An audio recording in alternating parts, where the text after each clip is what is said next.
Pandian store சீரியலில் இனி என்ன நடக்க போகுது அப்படின்னு தான் பார்க்க போகிறோம்.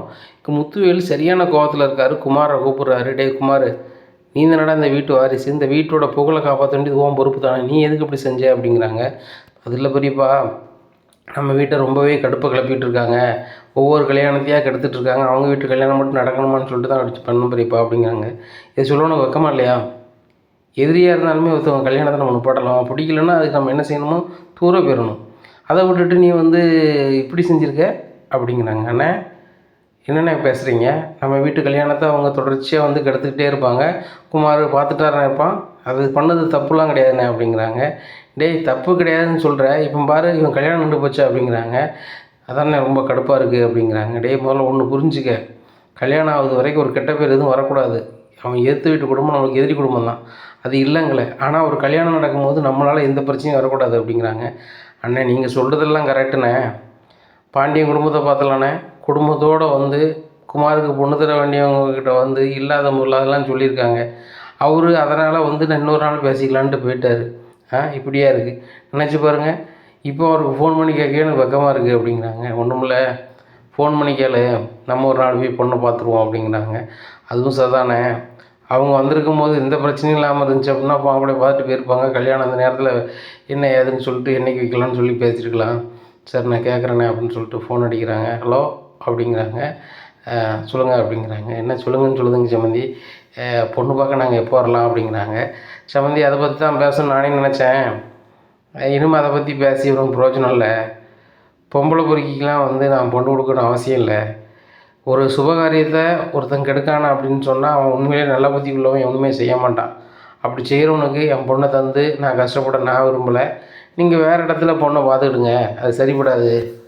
பாண்டிகிட்ட இந்த பையன் எப்படி பையனு கேட்கும்போது கூட ஒரு குறை சொல்லலை, உங்களை நல்ல பையன் அப்படின்னு சொல்லிட்டு. அவன் மருமக பேசையில் தான் தெரிஞ்சிச்சு இந்த மாதிரி நீங்கள் வந்து இப்படியான ஆட்கள்ன்ட்டு.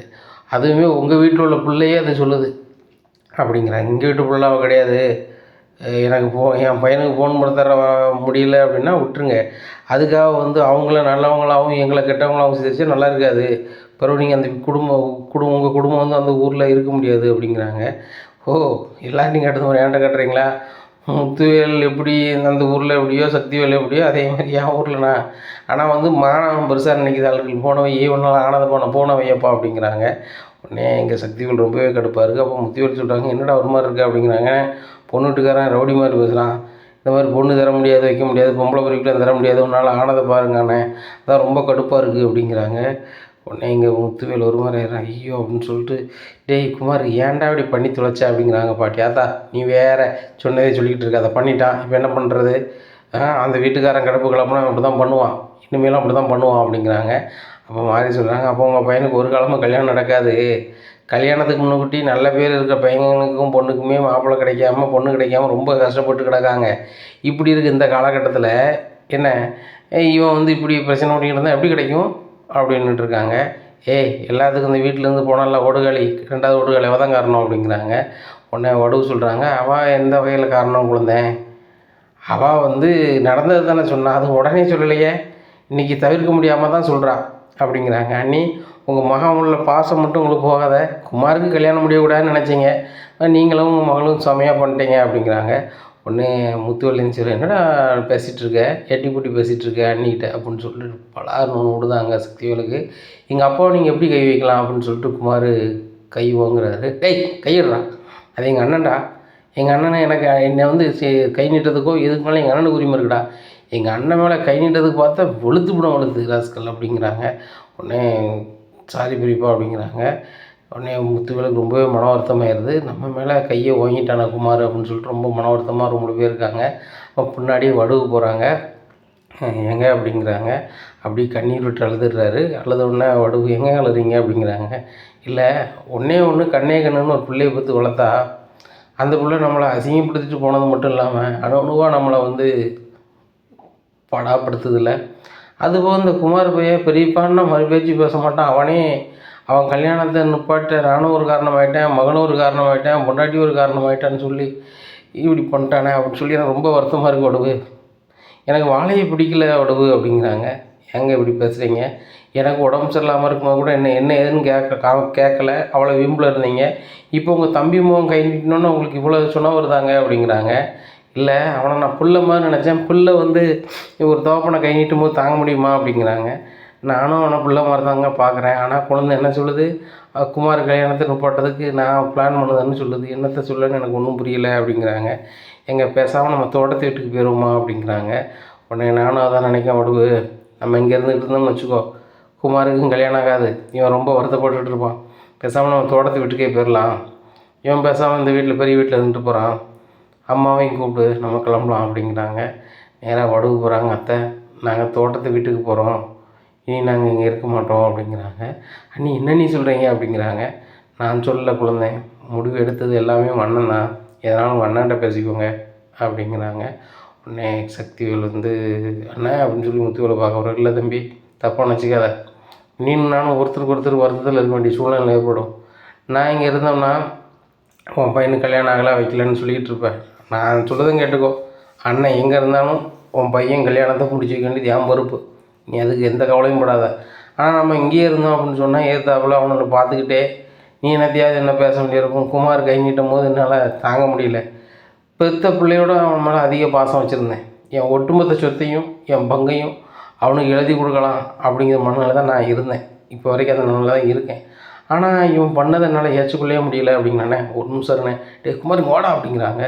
அப்படிங்க, சரி பெரியப்பா காலில் விழுறா அப்படிங்கிறாங்க. பெரியப்பா என்னை மன்னிச்சிருங்க பெரியப்பா, நான் ஏதோ எங்கள் அப்பாவை இது பண்ணோன்னு இது பண்ணிட்டேன் பெரியப்பா, சாரி பெரியப்பா அப்படிங்கிறாங்க. டே நான் வந்து முறைக்கு தாண்டா பெரியப்பா, உங்கள் அப்பனுக்கு பிள்ளை எப்படி வளர்க்கணுன்னே தெரியாது, விளையாட்டு பிள்ளையாக இருப்பான்.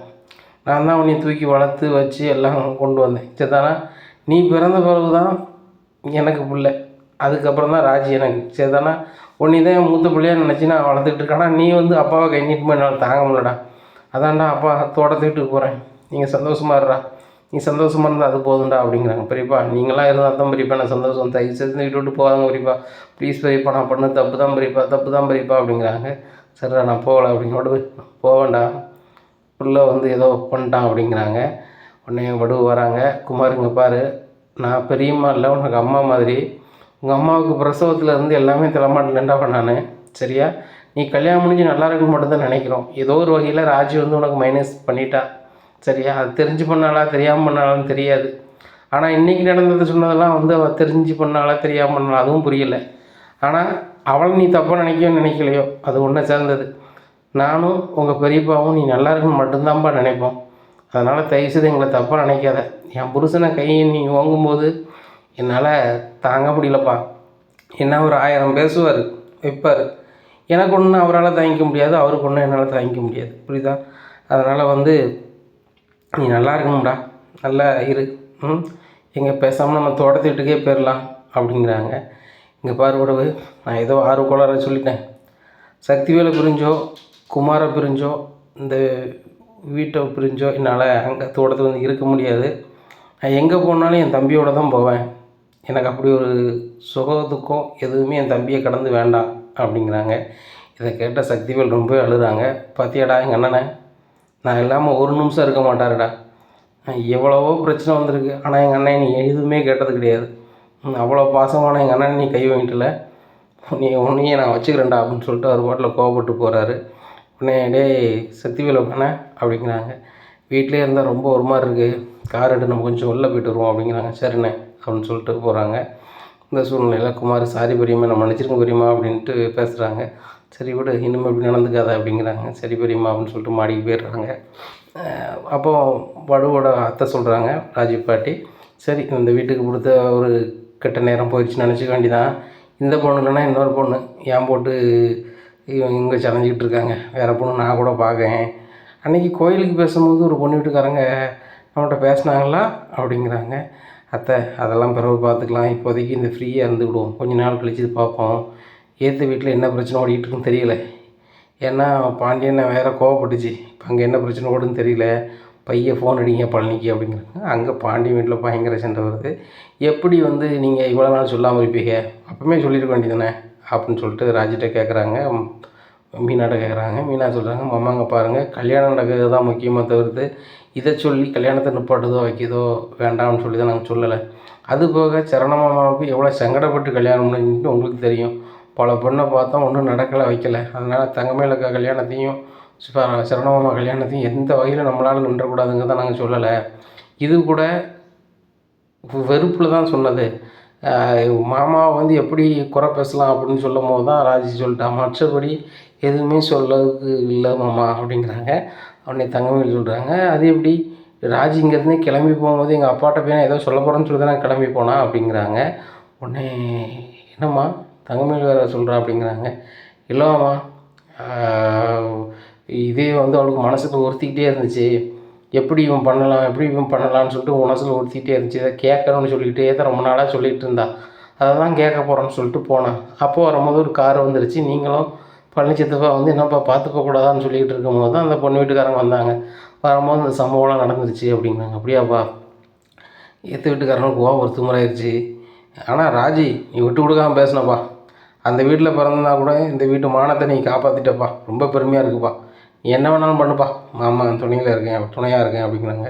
அம்மா நான் டியூஷன் எடுக்கட்டுமா அப்படி எடுப்பா அப்படிங்கிறாங்க. அப்போ தான் பாண்டியன் முன்ன வருது, ஆகா டியூஷன் எடுக்க வேண்டாம்னு சொன்னோம்னு சொல்லிட்டு, என்னப்பா இப்போ ஏதோ டியூஷன் எடுக்கணும்னு சொன்னியோ அப்படிங்கிறாங்க. ஆமாம்மா, அவங்களுக்காக எதுக்கு மாமா நான் எடுக்காமல் இருக்கணும்? நான் வந்து உங்கள் மருமக, என்ன உங்கள் மருமக டியூஷன் எடுக்கணுமா வேண்டாமான்னு சொல்ல வேண்டியது நீங்கள் எடுன்னு சொல்லுங்கள், நான் எடுக்கேன். அவங்க எடுக்க வேண்டாம்னு சொல்லுவாங்க, அதுக்காண்டி நம்ம இருக்க முடியுமா அப்படின்னு சொல்லிட்டு போட்டு வாங்குறாங்க.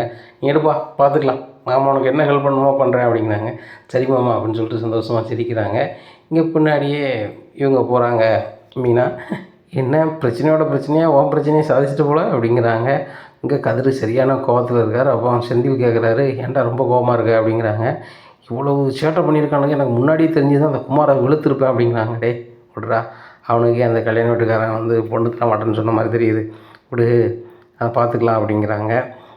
அப்படியா சொல்கிறேனே, அவன் இப்படி பண்ணிட்டு தான் எப்படின்னா பொண்ணு கிடைக்கும் நினச்சிப்பாரு. ஆனால் இவ்வளோ கதை பண்ணியிருக்கான், அண்ணியும் ராஜியும் சொல்லாமல் வந்திருக்காங்களே அப்படிங்கிறாங்க. என்கிட்ட கூட சொல்லலை, சரி பார்த்துக்கலாம் அப்படிங்கிறாங்க.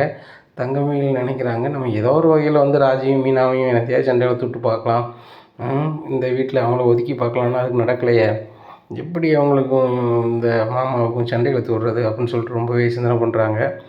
இனி என்ன நடக்கும் அப்படிங்கிறத பொறுத்திருந்து பார்க்கலாம். நம்ம சேனலை நீங்கள் மறக்காமல் லைக் அண்ட் சப்ஸ்கிரைப் பண்ணுங்கள். நன்றி, வணக்கம்.